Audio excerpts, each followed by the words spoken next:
ঝালদাতেও এক কাউন্সিলর খুন। অধীর চৌধুরী অভিযোগ করছেন, যাতে কংগ্রেস বোর্ড গঠন না করতে পারে তার আগেই এক কংগ্রেস কাউন্সিলরকে সরিয়ে দেওয়া হলো।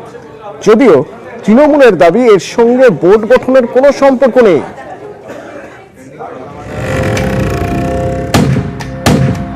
তৃণমূল আশ্রিত দুষ্কৃতিকারীরা তাকে গুলি চালিয়ে হত্যা করলো। উদ্দেশ্য একটাই, যাতে কংগ্রেসের নেতৃত্বে কোনো বোর্ড বাংলায় কোথাও তৈরি না হয়। ওইখানে 12টা কাউন্সিলরের মধ্যে 6 জন হিসাবে আমরাই এককভাবে সংখ্যাগরিষ্ঠ হিসাবে ছিলাম। অর্থাৎ এই ধরনের ঘটনা এটার সঙ্গে কোনো যুক্ত নয় বলে আমি মনে করি।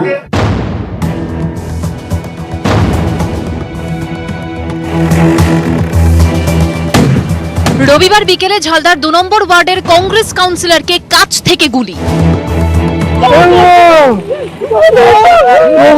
পরে হাসপাতালে মৃত্যু হয় তপন কান্দু। এরপরই রাজনৈতিক চাপানোতর ঝালদায়। কংগ্রেসের বরাবরের শক্ত ঘাঁটি ঝালদা এবার পুরো ভোটে ত্রিশঙ্কু। ঝালদা পুরসভার 12টি ওয়ার্ডের মধ্যে 5টি ওয়ার্ডে জয়লাভ করেছে কংগ্রেস, 5টি ওয়ার্ডে জয়লাভ করে তৃণমূল কংগ্রেস, 2টি ওয়ার্ডে জয়লাভ করে নির্দল। পুরো ভোটের ফলাফলের পরে এক নির্দল যোগ দেন তৃণমূলে।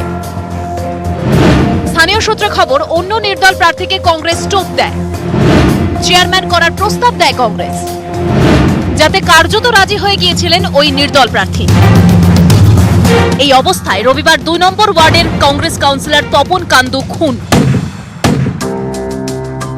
আর তাতেই চড়ছে রাজনৈতিক তরজার পারদ।